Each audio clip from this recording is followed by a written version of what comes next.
All right, awesome. Hey guys, my name is Money Mike Kerrigan here at DynamX headquarters, coming to you guys live tonight. It is Friday night. It's about 7:05. We're rolling into our staff training tonight.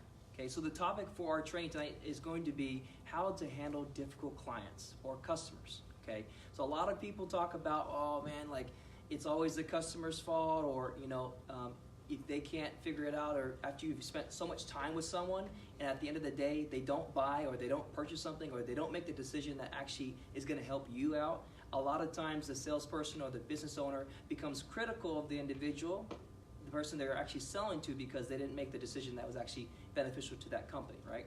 So what we're going to talk about tonight is how to handle difficult clients and customers regardless of the situation, and how to take full responsibility for the situation, okay? And then on top of that as well, we're going to talk about, Grant's going to talk about here in a second, how to actually start a business with absolutely zero capital, zero money, no money down, no money at all, okay? And Grant's going to talk about how to do that, because ultimately a lot of people are like, man, I got this cool business idea, only if I could have 25 grand. If I had 25 grand right now, I could make this work. But then it comes down to is that you don't actually need any money to do that, to start a business, all right? So check this out. $150 million in sales a year. Okay, we net about 40% of that, so we walk away with about 50, 60 million bucks a year in profits. We also have a real estate portfolio that is one of my main businesses. We have $400 million worth of deals under contract right now. Okay, now when I say we, I'm talking about myself and my company. I did that with no money. All these businesses were started with no money. Big heart. How many of you got a big heart? Okay, big heart, big passion. Okay, how many of you have courage? No, you got to have courage. You want to make money, you got to have courage. All right. How many of you are almost never satisfied? You're like, no matter what I get, it's never enough. Okay, say yay if you're never satisfied. Well, then I'm in the right room. Now, if you're satisfied, if you're making sense of what you have, you don't need this. Okay, I want to help you get to the next place, and I don't want to do it in baby steps. I want to do it in big, giant leaps now. The people that operate this planet, the handful, the 1%ers, have different information than you have. Okay, they're not talking about going to college. They're not talking about saving money. You don't hear wealthy people talking about, I need to buy a house. Warren Buffett. You know Warren Buffett? Warren Buffett is not like, I need to buy a house. I have to have a home to live in. Warren Buffett bought one house his whole life. He never talks about it. What's he buying? He's buying businesses. What's he investing his money in? Businesses, right? He's not buying a house where money dies. How many of you have your minds open today? You're like, hey, I want to change. I want to change my life. How many want to change? You have to give something up, right? If you're taking notes, you have to give something up if you want to change. I cannot change and hold on at the same time to the things I believe in the most.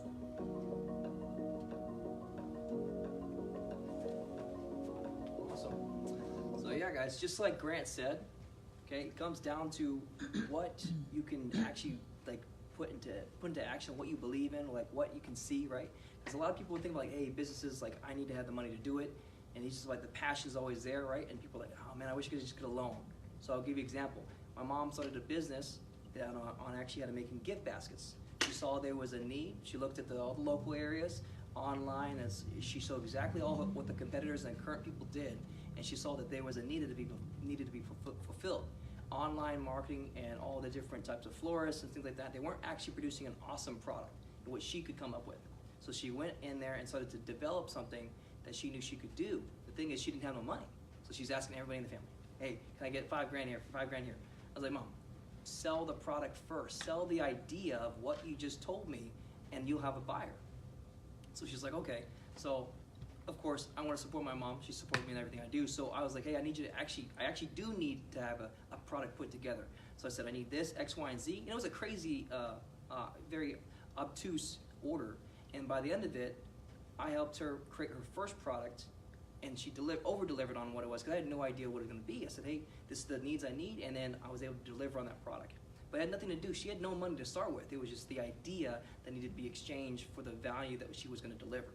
So if you guys are going to be joining us tonight, we're going to be talking at staff training. Okay, this training is really for us first, and when we have our courses as well. The course is for us first, and we want to be able to share exactly what's going on here, show you guys the culture, and also help develop ourselves better to produce a better product for you guys.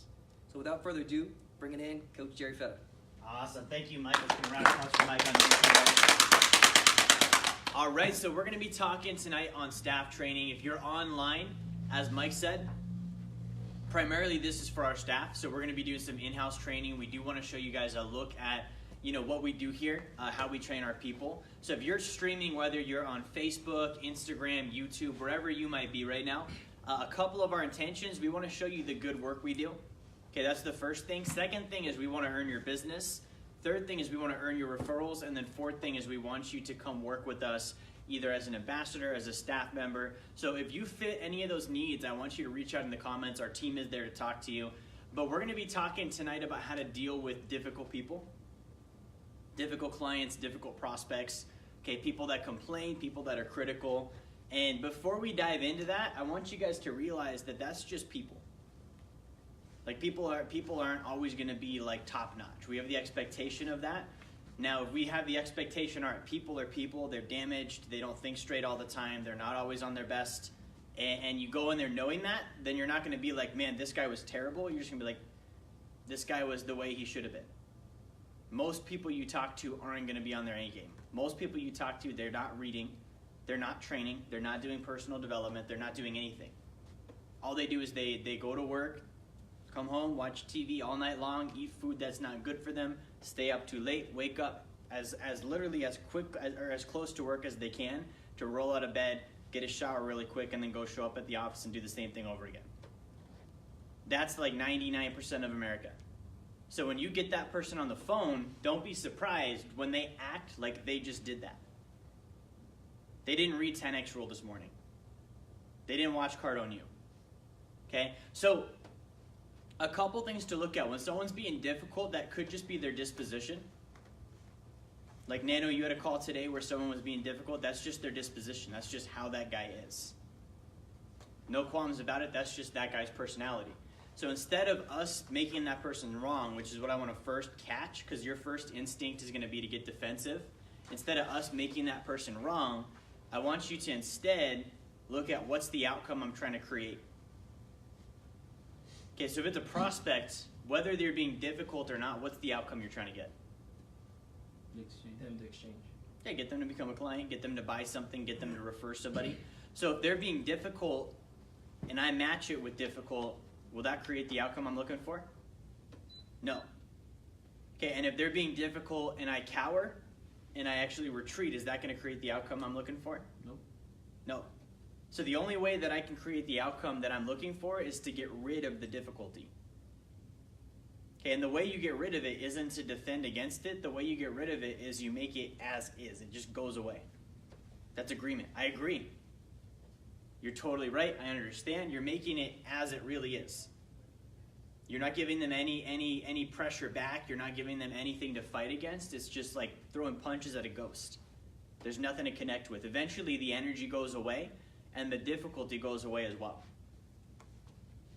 Okay, now when you're in agreement, you actually do have to be in agreement. This is one of like the fundamentals that people miss. Okay, and I've trained on the platform now for like 4 years, all the way over through, and I remember every single person I've ever talked to that joined our team, they struggled with always agree.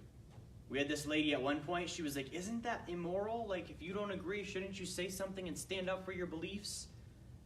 And it's like, well, no, you shouldn't. Like, are you really that insecure about your beliefs that you feel if you don't enforce them on somebody else, you're not doing a good job? So the always agree thing is not just acknowledging them to get them to shut up. It's not just saying you agree because that's what you're supposed to say.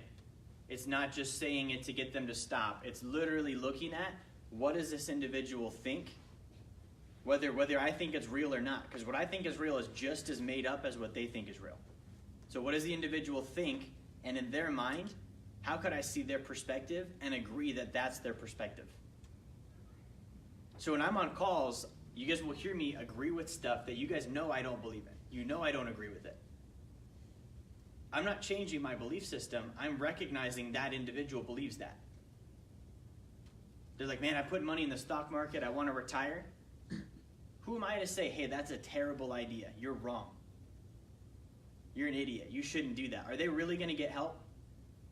If they have cancer and I'm like, all right, I can cure the cancer, and the reason they got it is because they eat terrible food, and I call them an unintelligent like slob, and all they can do is gouge themselves with nasty food, and that's why they have cancer. Yes, that's all true, but it doesn't need to be shared. So the first thing is agree. First thing is agree. You actually have to agree. Okay, so again, it's not a surface level thing. It's not superficial. It's not going through the motions. It's not just saying the right answer. So you genuinely have to agree. That's why, like, when I do it, I actually agree. Like, my conviction is there. I agree with that person in that moment because that's what they think. I might think something different. They can think what they can think. I can think what I can think, and I need to agree with them and let them be them. And if I can let them be them, then I can start working with them. Okay, so that's like the first thing you got to drive in. If you don't get that, then the entire thing's off. Okay, because you're not genuine. You're not actually trying to help the person. You're just saying stuff. So if you can't get that base, like I actually literally do agree with them. Okay, can someone look up the word agree in the dictionary? Because I think we think agree means change your mind.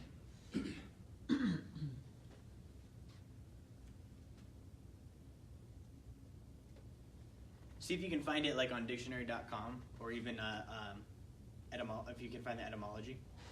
Oh, thank you. Okay, so agree. To have the same views. To have the same views. That's literally agree. To have the same views. To harmonize in opinion or feeling.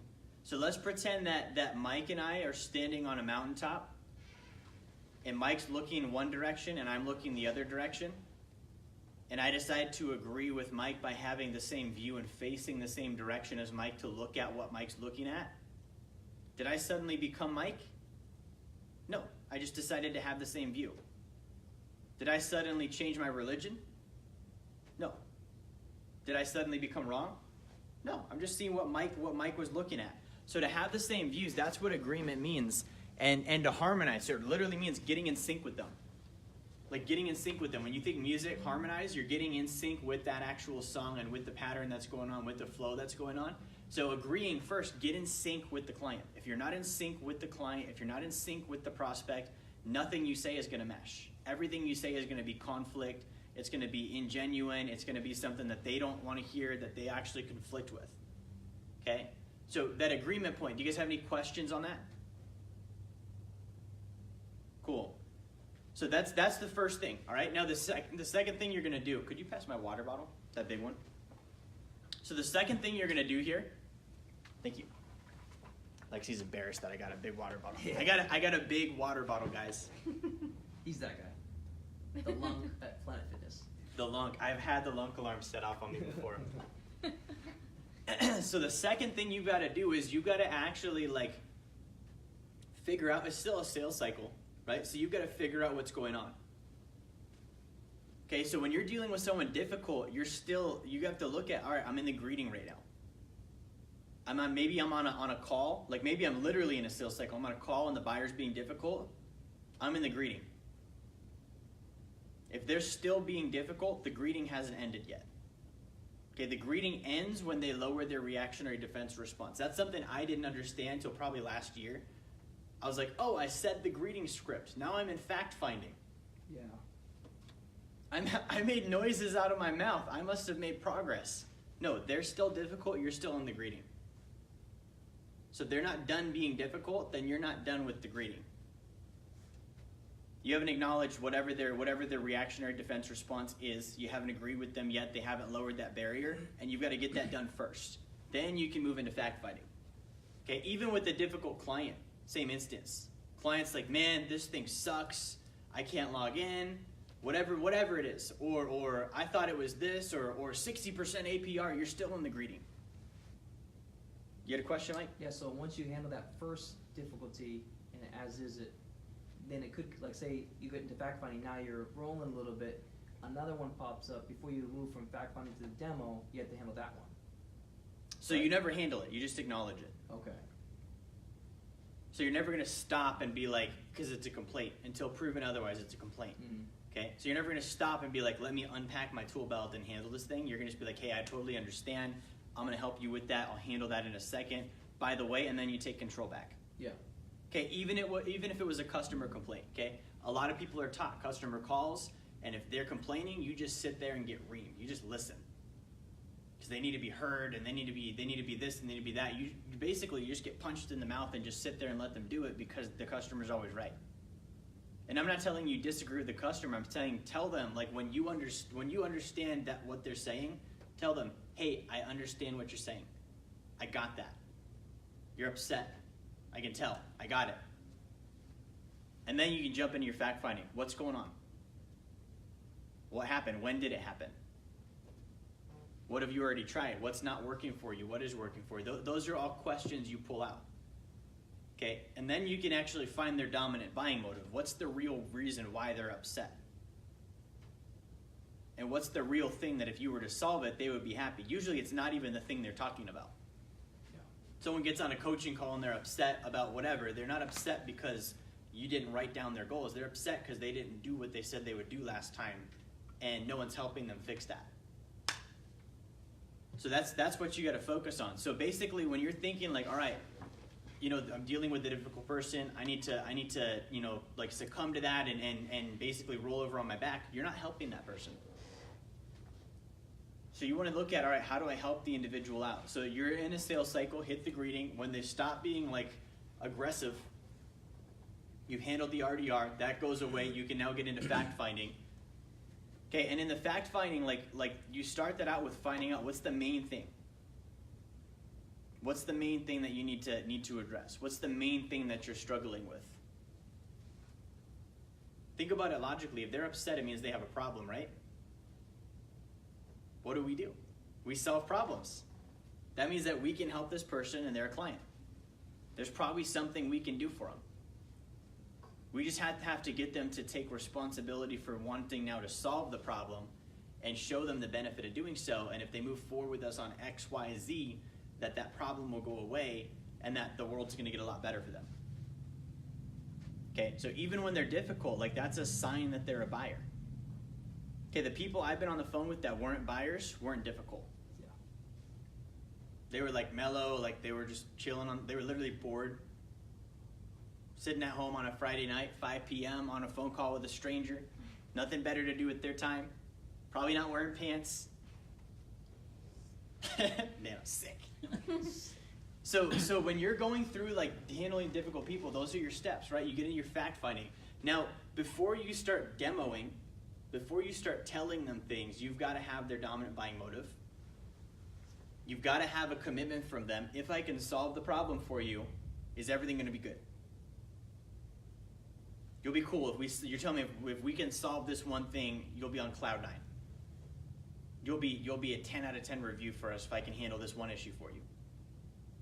Okay, is there anyone else this is affecting, by the way, that I need to talk to?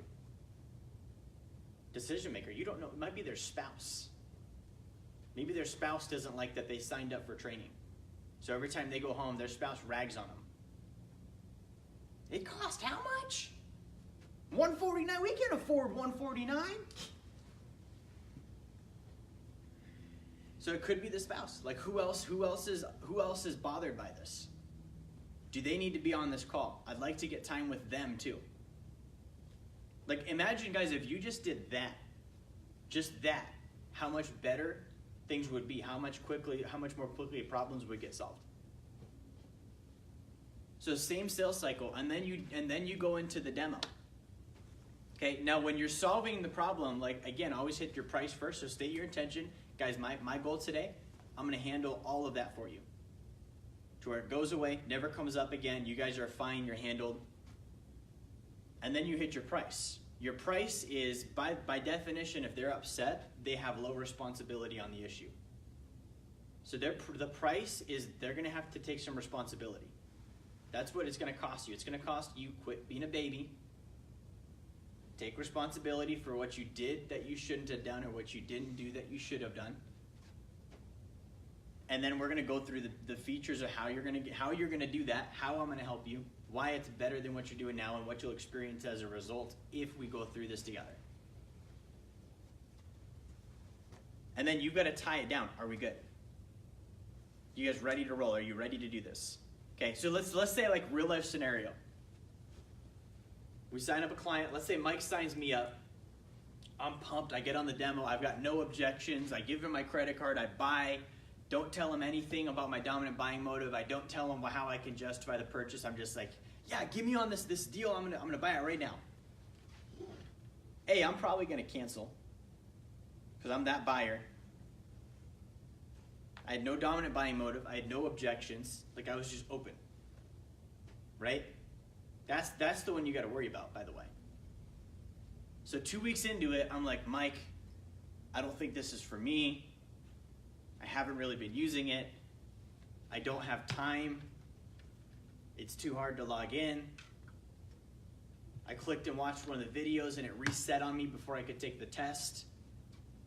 Grant's answers were wrong. The quiz wasn't right. We've heard all of these. So in real life, Mike, what would you say? Well, I understand. I understand. Yeah. I agree with you. By the way, just last week, I was taking one of those quizzes and I selected C and it said B and I knew it was A. That quiz was wrong, man. I know what you mean. So now I'm like, all right, well, Mike's on my team now. Mike sees my point of view. Okay? And it doesn't mean you need to lie to him. It means you need to empathize.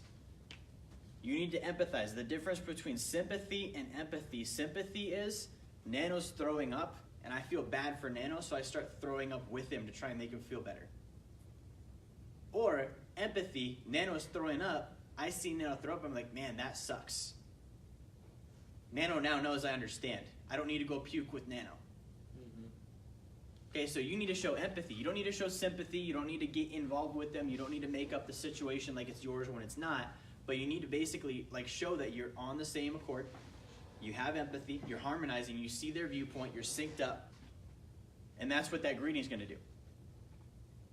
Okay, and then once you've done that, you fact find.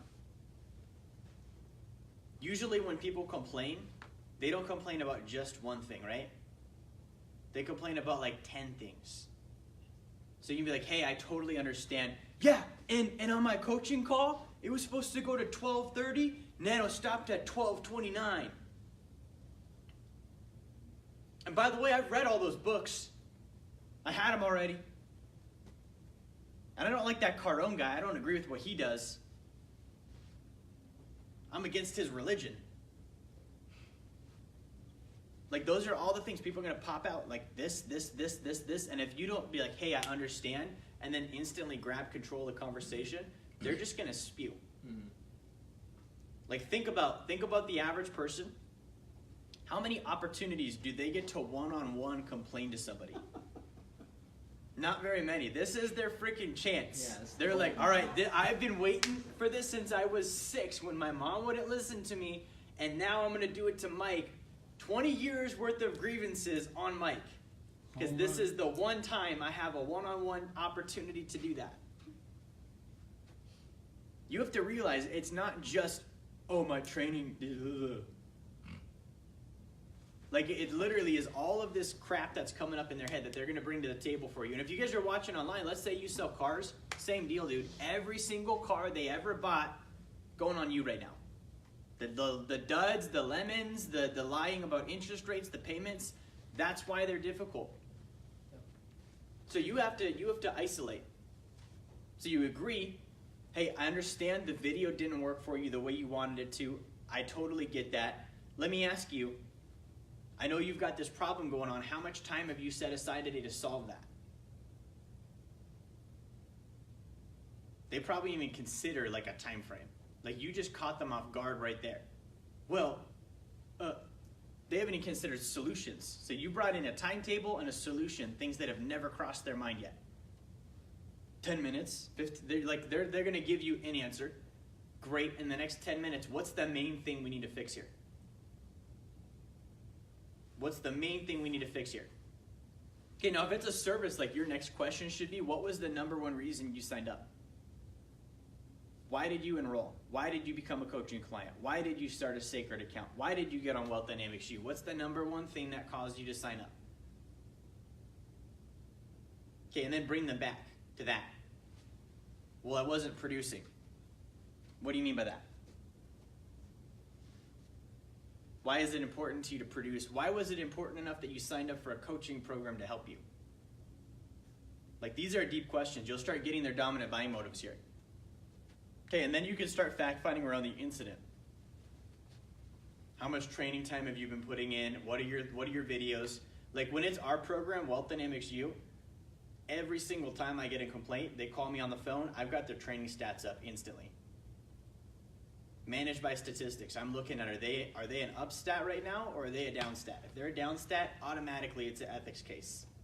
It doesn't matter what they say, automatically, like, they're not doing what they agreed to do. That's why they're losing. And it doesn't make them bad. We go back to subproducts. So if they're like, I'm not experiencing results, but they're not doing the subproducts to experience the results, like, come on, man. Yeah. Like, I was trying to cook steak for dinner and it didn't happen, and I'm pissed, Mike. Nano, you don't even know how furious I am that I couldn't have steak for dinner. And Nano's like, bro, did you put steak in a pan? Well, no, but like, how are you gonna expect that to happen? So you gotta go back to the training, like, what are your stats right now? Okay, same thing with the sacred account. Let's say they sign up for the sacred account, they're like, man, I don't know how this thing works, I don't like it, I don't wanna keep it. Did you read the book? Did you watch the video I sent you? Well, no. Okay, well, you haven't tried to know how to do it. How would you, like, I agree with you that you don't know how to do it. You haven't tried to. You haven't read the manual. Like, name one instance in life where you just signed up for something and automatically you knew how to do it. It has never happened. Like, even walking, bro. Like, when you were, like, you couldn't even walk instantly. It took you years. You had a coach teaching you and it took you years to figure that out. Why would this be different? Why would this take no time and no effort? So that's what you've got to focus on. As you go through that sequence, like, those are like the ways you handle that. Now, some of the things that can cause difficulty. So again, the first one could just be sheer personality. Okay, some people are just difficult people. So that's the first thing we hit. The second thing could be a certain circumstance that came up. Okay, it could be involved directly or it could be uninvolved. It could be like they just had a bad day at work and this little tiny thing was the thing that pissed them off and it's the reason why they're difficult. But really it's the thing that happened at work. And if you don't figure that out, then you're like trying to help them and they're just continuing to get more upset. Because it's really this thing back here that happened. So it could be uninvolved entirely. Okay, it could be something we actually did. It could be something we screwed up on. Like, if we actually did mess up on something, that happens. So that's something where you have to figure that out too. So and that's actually easy. If that's something that occurred, good, let's fix it then. I'm glad it's something we did because we're the easiest people to fix it for you. It'll be done in like 10 minutes. Okay, and just be like, hey, our fault. We're gonna take responsibility for it. We're gonna fix it. We're gonna make you whole. We're gonna actually over deliver and leave you in a better spot than we found you. And our goal still is to get you to become accredited, or to get you to earn 10K a month, or to get you to save 40% of your income. Okay, and that's how you take, like Grant talks about, take a complaint, turn it into like a customer or the next sale or a fan. That's how you do that. I love complaints. Like when I get complaints, that's literally when we get some of our best clients. Okay, so, but if you shy away from it or start getting defensive, well, it wasn't me, or it was a different department, or Lexi did it. Come on, Lexi. Then they're like, all right, well, you're not trying to help me. They didn't call to find out who did it. They called for help. So if they call for help and you're like, that's not my job. I don't do that. There was this person. They're the ones that did it. Like, they're just going to be like, all right, well, this person's not willing or they're incompetent. I don't know which one it is, but they're not helping me right now. Okay, so that's a scenario. Another scenario is they misunderstood something. Okay, and the way that you know someone misunderstood something, like if they're super charged up and upset over it, who's ever been like aggressively going to turn the doorknob and you grab it and it didn't turn, and you're just like in shock for a second, like, or like you're going down the stairs and you're expecting the next step to be there and there's not another step. Yeah. That's a misunderstood concept. No. You thought it was this and it wasn't. You were sure it was this and it just wasn't even there. Okay, now this is different than a stair, because a stair they can be like, oh, there's no stair. Because they understand stairs. They've done stairs before. They've not done sales training before. They've not done a sacred account before. They've not done investments before.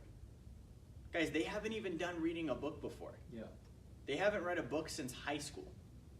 That was me. So they're like, oh yeah, I know books. I remember Gilgamesh. I rocked that thing. And then you give them Sell or Be Sold, and they're like, and they don't finish it. They don't like. They look at the cover, and instantly overwhelmed. They're just like, and then they set it aside and go do something else, and then they purposefully avoid. They won't even look at the book. They cover it up with magazines. When they're on the couch, they're over here making sure they can't see the book because they don't want to know that there's a book there. It's not something that they understand. If they understood it, they would read more. If they understood it, they would have finished it already. If they understood it, they would have asked for another one. If they understood it, they would be turning in their questions. So if they didn't understand something, that's actually probably one of the more difficult ones, because you've got to track all the way back to where they got stuck. Like, when were things going well for you? When were you doing okay? When was this working? Okay, and they'll tell you, but that's where, again, you've got to agree with them. Because if you don't have the agreement, and I start asking you questions about when was this working, you think that I'm trying to make you the bad guy. You think I'm trying to get dirt to make you wrong, so that later I can be like, well, sorry, it's your fault. So that person's going to get defensive. Now, if I'm on their side, then they'll be like, that's a good question. 3 weeks ago, I was training every day, and then suddenly I stopped. Okay, well, let's log into your portal and find out which video you failed that week and when your training stopped, and let's have you rewatch that sequence. And I'm going to be in communication with you. I'm going to text you and make sure you're doing well and answer questions to make sure that you're actually getting through this so that we can work through the problem. No one said this was going to be easy. In fact, when you signed up, I told you you would want to quit. I told you you wouldn't want to show up. I told you you wouldn't want to work hard. I told you you wouldn't want to listen to me. I knew all this stuff before you ever called today. I knew you were going to be upset at some point. This is how we handle it. We're trying to help you become a millionaire. You really think you're not going to get upset in the process? Okay, so those are the ways that you're going to handle it. You could actually get your hands dirty if there's something they misunderstood. You're going to have to dive into it. Okay, and that's the best way to handle that. Now the other one is if we keep interrupting them. They're doing this, and then we are like, oh no, go do that now. And they don't finish that one, and we're like, oh no, go do this next. And they end up being forced with all of these unfinished cycles of action. And they don't see it as that. Like they're not like, oh, it's Jerry's fault that I've got too many videos to watch. All they know is I didn't finish that one, I didn't finish that one, I didn't finish that one, I didn't finish that one, I didn't finish that one, and they're just irritated. You guys remember being a kid when my mom would do this to me all the time. You get one chore, and then all of a sudden you got to do the other chore, and all of a sudden there's a third one, and then there's a fourth one, and there's a fifth one, and you're like, dude, just let me get the dishes done. I'll do all of them, just do not tell me about them till I finish the dishes. I'll go do the next thing. I don't need to know about 10 things right now. I need to just finish this thing. That's the feeling the client's going to get. And to take this back to the buying cycle, you can make your prospect feel that way by puking on them during the demo. You jump to the next feature, they weren't done with it yet. Now you've just given them an unfinished cycle of action. They're stuck on it. You're talking about this one and that one and this one and this one, and finally they're like, I'm not interested. You guys see how that could happen? They're just like, I'm not interested in this. I can't even make sense of what you told me on the first line. You're on line 6 right now. I got to think about it. Could you see logically why someone would have to tell you, I've got to think about it? Yeah. Too much information. They're literally still trying to think about it. Trial close. Have you seen enough to make a decision? Yes. Good. No? Okay, what do you not understand? What else do you need to know? What else do you need to look at? Okay, so if you're giving them too many things and they can't handle it and finish it, then that's going to be like basically like, all right, we need to actually stop, slow down, handle this one. I know we want to go fast, but it's going to take a couple of days, and we'll get through it, and then we'll be even faster after the fact. Okay, and then the next thing that could come up is we under-delivered. Okay, doesn't mean we did something wrong, like we didn't make a mistake, we just under-delivered. We talked it up to this level, and then we under-delivered, which is why we commit big. Okay, who's ever committed big and not delivered? Okay? Usually you were putting effort into it, right? Yeah. And usually, even though you didn't get it done, it was better than what you probably would have done regularly, right?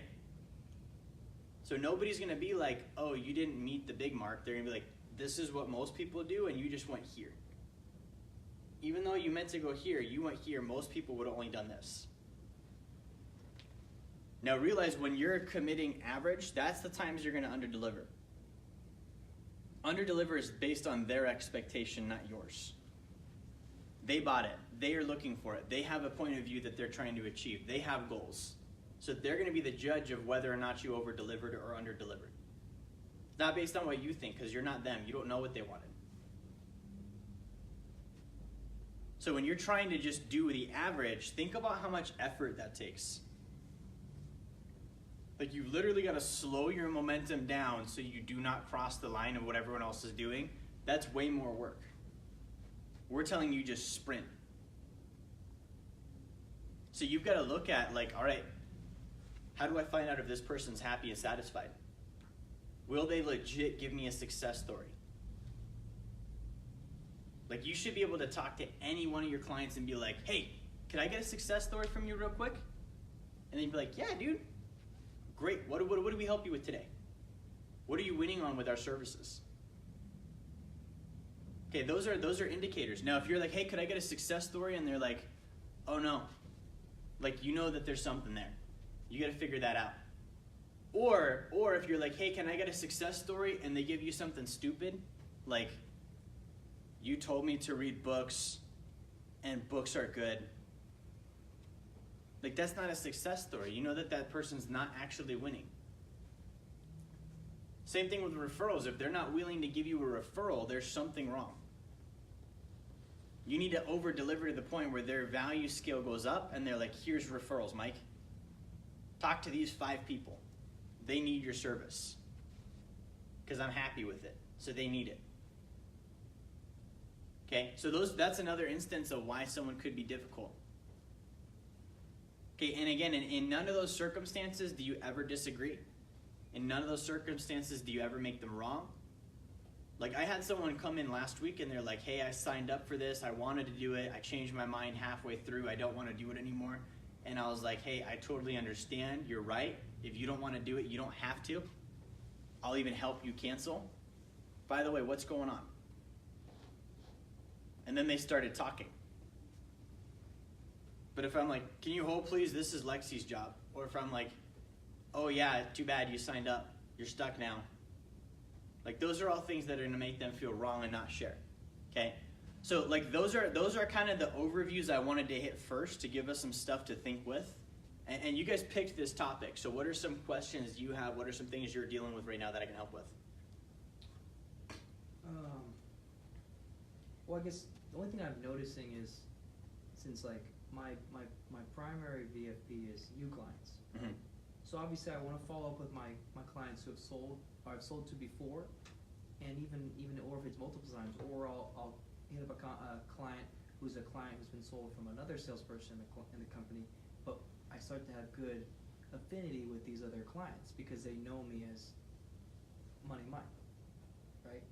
And so there's like that natural inclination, like, hey, I want to get to know you. You seem like a cool guy. You know, let's connect. And so we start connecting, and then as I start to build the affinity there with that client, I find out that they've got problems just by building the relationship. Mm-hmm. So that's how I was able to get that handled from 2 weeks ago and get 2 new sales out of it. You know, but it was cool because like I guess I don't really see that a lot. But what I was told was that like, hey, I'm only telling you because like we're friends. You know, a lot of people don't like to tell the company they have problems. So I know we have a couple of the scripts, which is the customer check-in script, which is pretty awesome. I've used it a couple times. But I guess how do we go about like handling, or like how we have like an auto thing where it's like, okay, cool. What's the appropriate way to kind of, without passing it off to the correct division per se, like you say, to handle it the best way we can in that time, in that situation, if something comes up. Yeah. So what's your question? Like say a client wants to, they come to you as a salesperson because they can't make their payment. So I guess like what would be the first thing, like how would you handle that? Yeah. So like if they're like, hey, I can't make my payment. Yeah, they're not a difficult client. Yeah, they're just like, hey, I can't pay my bill this month. Just something came up. Yeah. So don't make them wrong. That's the first thing. Don't be like, okay, well you're deadbeat, or well that's too bad. Like look at like, all right, well they're telling you they have a problem. Can't make my payment. What does that really mean? Not making enough money. Yeah. Okay. Well, how much is your payment? $395. Okay. Well, how would we need to help you make $395? What do you need to do? Like the best thing you can do for them is put the responsibility back on them. What do you need to do to go make the $395? I can't pay your bill for you. I can't pay your rent for you. I can't pay your car, but I can help you make more money. That's what I'm good at. So I'm glad you told me, because I'm the guy you should come to with this kind of stuff. I'm going to help you get this thing fixed. Okay, and my goal is for you to be caught up by the end of the month and actually to have you upgrade. You're worried about $395. I want you worried about $5,000. I want you worried about $1,000 a month in your sacred account. So I'm going to help you get past $395. I'm going to help you get to the next level, and I'm going to help you start putting some money away so that $395 is never a concern again. And then you'll just, if they're not making a payment, Lexi already knows. She billed them and the card didn't go through. But from a service standpoint, that's where you can be like, all right, how can I be a service? So like if you're in Div 6, your VFP is new clients, but if a current client comes to you and they're like, Mike, I have a problem, can you solve it? You're not going to be like, no, that's not my job. You'll help them. Now we're saying don't actively be like, well, that list is easier than this list, so I'm going to go focus on these people instead. That's what we want you to not do. But if you're like, you have someone that's like, hey, we're tight, I want to share with you what's going on. I don't know Jerry that well, or maybe I don't know Nano that well, but I know you really well. Like that's totally an opportunity you can fix. And you just take affirmative action. Like you just, work them until they get through, and at some point, like if they're willing, they'll fix it. Like they'll work with you and they'll be in good communication and they'll put in the action. If they're not willing, then they'll be like, oh yeah, awesome, and they'll get excited and then they'll drop off the face of the earth and you won't hear from them for the next 2 months. Yeah. Okay.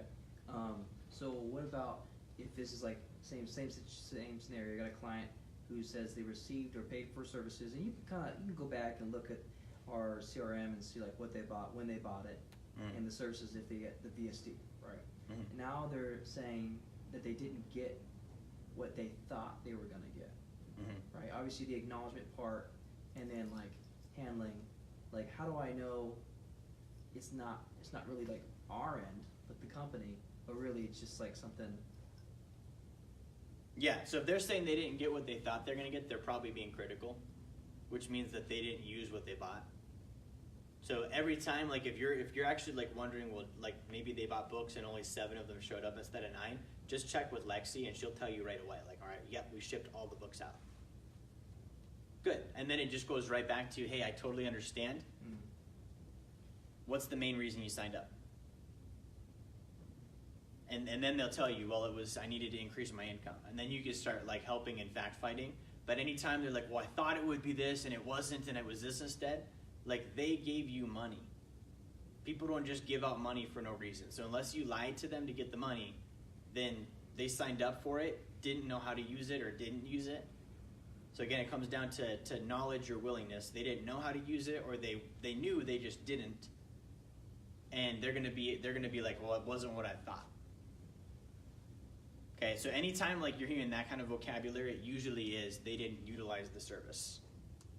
Because all the clients that utilize the service have wins. We've never had a client that's used the entire service and been like, yeah, this wasn't what I thought. Yeah. That's literally like in the history of the company, that has never happened. At some point, they stopped doing something. Mm-hmm. So, and again, you have to walk the line of helping them without making them wrong. Mm-hmm. So you've got to be like, all right, well, I know you didn't think it was this. You did, like the demo happened. We went through, you were going to buy a sales training university from Grant Cardone. You probably Googled Grant. But that doesn't even matter. Why were you signing up in the first place?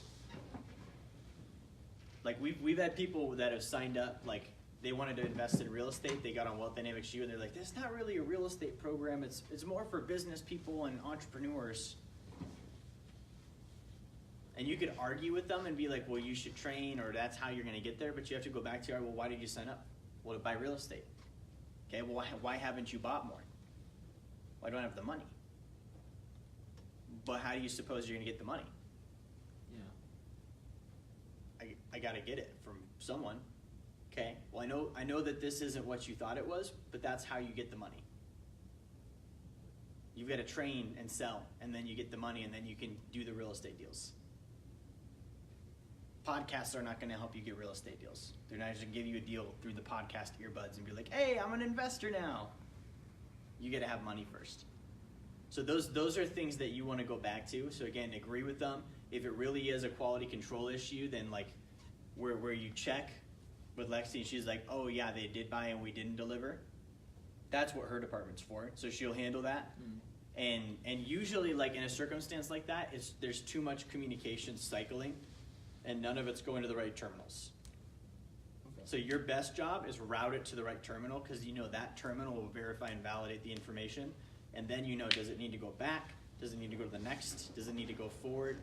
But if it's just like he said, she said, and it's like, well, they said this, and I said that, and they said this, instead just be like, hey, that's awesome, let me check on that. Lexi, did they get their books?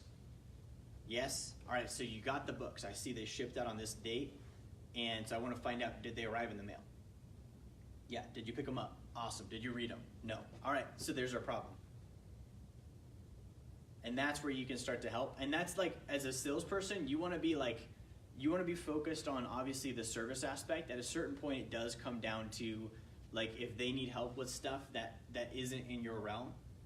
That's what Lexi is for. That's what our Div 5 is for. That's what our client training supervisors are for. So like, think of that as like they came into like a mechanic shop and they're like, my brakes are out. You're not the brake guy. Don't feel obligated to fix their brakes. Be like, that's great. We have a specialist for that. I'm going to get you on a call with them right away. And they'll handle that for you. They're actually better than I am right now. You don't want me touching your brakes. So does that kind of answer your question? Yeah. Well, I guess for me, I guess the real thing was just me knowing like where, so I can, for myself, doing the correct fact finding, so I can know, do I take it, or do I, route them the correct, like where do I body route them essentially? Yeah. That's for me. That's yeah. For me, So. And kind of like a general rule, like if they're being difficult or critical, like usually there's something that they did. Okay. Like we've had clients that, like we had a guy, his account got totally messed up, but because he's been training, he's been on board, he's been tracking, he's not like, oh, this one instance made the company bad. He's like, this was a mess up. Can you guys fix it? And we're like, definitely. He's like, awesome. Didn't love that, but I'm really happy you guys are fixing it. Thank you for being high service. That's like, if they're on track as a client, that's what it's going to be like. But if they're like, I'm never going to forgive you guys again, and I thought it was this and it wasn't, and they're being emotional about it, they're either, again, they didn't use it because they didn't want to, or they didn't know how to. And it's always going to go back to those things. And again, at some point you would route that over to just quality control or ethics, or somewhere that's actually like, that's their full-time thing, is to handle that. Okay. Yeah. So does that help? Yeah. Awesome. What other questions do we have on this, guys? Yeah, I got one. So say we have like a client who, are past due on their account and they cannot access their services because of the past due. but they want to get back to training. However, they don't have the funds to be able to, you know, get back on the services at the moment. So obviously, you know, you want to help them take full responsibility. But other than that, like, what would you recommend we would do to help them handle that? You know? Mm. So the biggest thing is pressure them to pay their account. Mm-hmm. Like, make a payment, $395. Where could you get $395 right now? Could you ask your mom for it? Could you put it on a credit card? What do you need to do to make your payment? Because it is an agreement. And that's like, and for those of you watching, if you're in a payment business, if you're a small organization, and clients aren't I'm not going to say that they're doing this intentionally, but they will take advantage of that. They'll be like, well, you're not the collections department, you're Lexi. And Lexi's my friend, and I've talked to Lexi before, so Lexi's going to make an exception because she knows me. If you call AT&T and you're behind on your phone bill and you're like, I really need to make a call, I really, really need to make a call, they're not going to be like, okay, just this once because it's you, we'll let it slide. So you do need to stick to your guns, but you don't need to be like demeaning, and you don't need to be of no service. So the best thing you can do, be like, great, what's your card number? Let me take that payment for you right now. And try and get it anyways. If not, we have free stuff.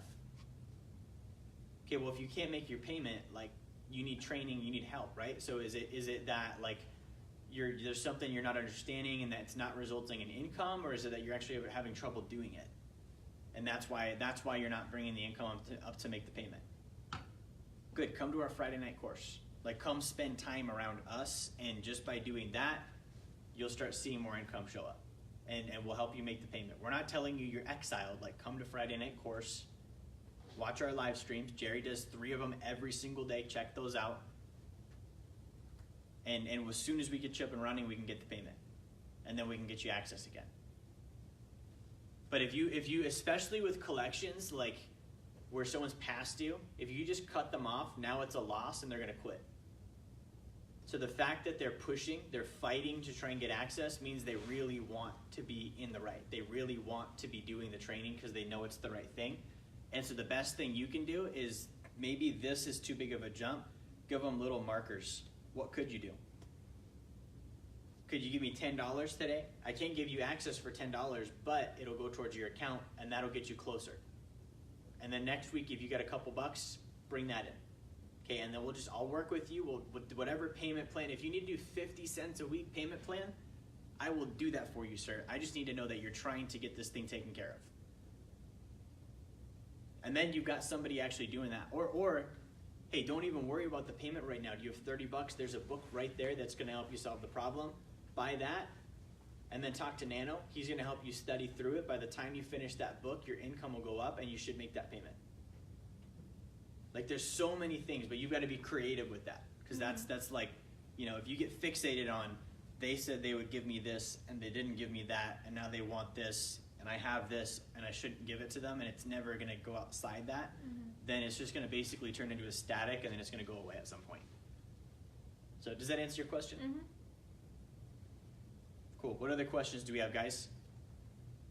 With a client that, you know, that has agreed, similar to the scenario, you know, that Mike was talking about, it's not what I thought it was, and, you know, I don't have time to do, you know, the training anymore, or whatever, right? You know, and then it's like, okay, you know, let's you know, make sure that you understand. It's like, oh, I don't have time to do this anymore. It's not what I thought, and I just don't have time to do this anymore.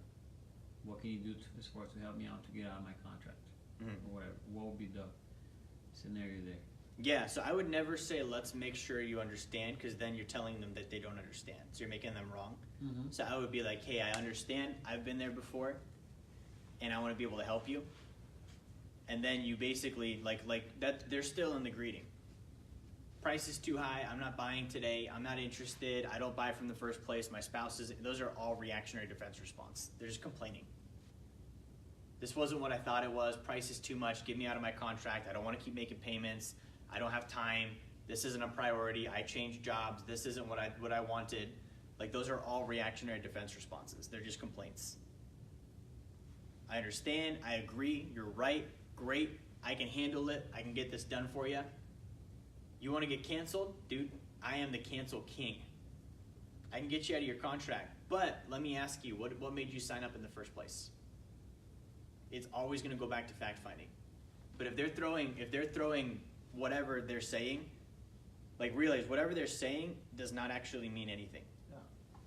There's no validity behind the statement. At some point in real life, they thought this was a good idea and gave money to people and signed up for something. That fact, that statistic will never go away. So you have to never forget, dude, at some point you signed up, and when you signed up, your intention was not to quit. You knew enough about what it was to give me $500 or $300 or $5,000. You don't just give that much money to somebody for something that when you don't understand what it is. So what was it that made you sign up in the first place? And then you just go through and fact find and pull it out. But anytime it's that, it's always they're not using the program. 100% of the time, they're not using the program. And if they're unwilling to use the program and they just want to quit, You got to get in front of them. what do you mean? Just like a demo. I don't want to meet with you. No, if they're unwilling, like, to do the training. Yeah, I don't want to meet with you. I'm not interested. I'm not willing to buy. I'm not willing to take your next call. You got to follow up. You got to get in front of them anyways. So that's how you handle that. Good. Come by the office. Let's go over your contract. Where are you at right now? I can come see you. Can you FaceTime? Like those, like get in front of them. Because like that's the only way you change that. But if you're just like, they're unwilling, they don't want to, really you're saying you're not willing, I don't want to. That's a me quit, not a them quit. So you've got to make sure you check your own gut. Do I want the business and do I want to retain the client, or am I saying that so that I don't have to? And that's the first thing. And then if you're like, nope, I'm in it and I want them to stay and I know that I can win the deal, then you do whatever it takes to win the deal. Okay, and realize if they're trying to quit, they're down here in apathy, you're probably going to take them all the way up through anger. At some point, they're going to yell at you, and there will probably be swear words, and then they'll go up all the way up, and they'll be fine. But you have to ask, am I knuckled up enough to do that? And if I'm not, then I need to figure out, like, the first act of, like, you know, any business move is, do I actually want the thing? Yeah. Do I actually want them to win on the product? Do I actually want them to be a client? So I've got to make sure I don't have counter intention on it. So that's my answer on that. Does that make sense? Yeah. Yeah, that's actually really good. Cool. What other questions do we have, guys?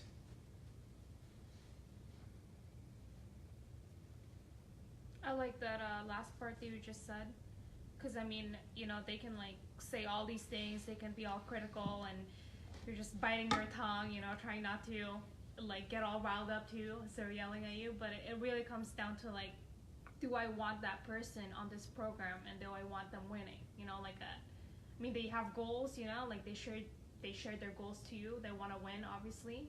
So like, how bad do I want for that person to be able to achieve their goals?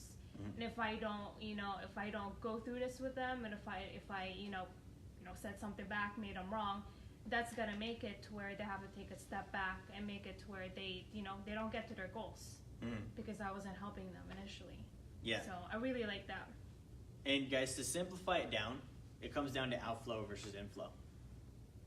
Client complaint comes in, buyers being difficult. Am I inflowing or am I outflowing? Inflowing is doing what I want. Inflowing is retreating. Inflowing is they're not willing, they're trying to quit, I don't want to keep up the payment, I don't want to do, and it's all the how I feel. Outflow, I literally don't care how I feel. I'm outflowing. I'm focused on them, I'm focused on give. Okay, and that's why I love it when people are like, you salespeople, like we outflow so much. The amount we give in proportion to what we get back is stupid. But you've got to keep that mindset. So anytime you feel yourself shrinking in or having those thoughts about how you feel or what you're going to say or whether they're willing or anything like that, realize A, I'm being introverted, I'm inflowing, and B, I'm not outflowing, and that means I'm not going to make it with this thing. If it's a call, this call is not going to go well. If it's a demo, this demo will not go well. I'm inflowing right now. If it's a client complaint, this client complaint will not get resolved. I'm inflowing right now. There's no way for me to solve it by going in. I've got to go out and go do. So how are we doing on time? Are we about wrapped up? 8:06. 8:05? Okay, cool. So guys, any last questions? That's pretty good. Cool. So I'm glad we covered this. So guys, if you're online, if you're in business, entrepreneur, salesperson, any of that stuff, this is the kind of stuff we break down. This is a wealth creation course, staff training tonight. I hope you've enjoyed it. Now, if you're watching, I want you to click a link. It's called sacredaccount.com. One of the main things we offer here is called the Sacred Account. And I've got a landing page that's got a lot of information on that account for you. And so that's something I want you to check out. If you're watching this tonight and you're like, man, this has been awesome. I've learned a lot. Maybe I've learned things in my business that are going to help me grow. Like, that's something I want you to check out so you can continue working with us and interacting with us. So thank you all for watching. Have a terrific night. We'll talk to you guys next week.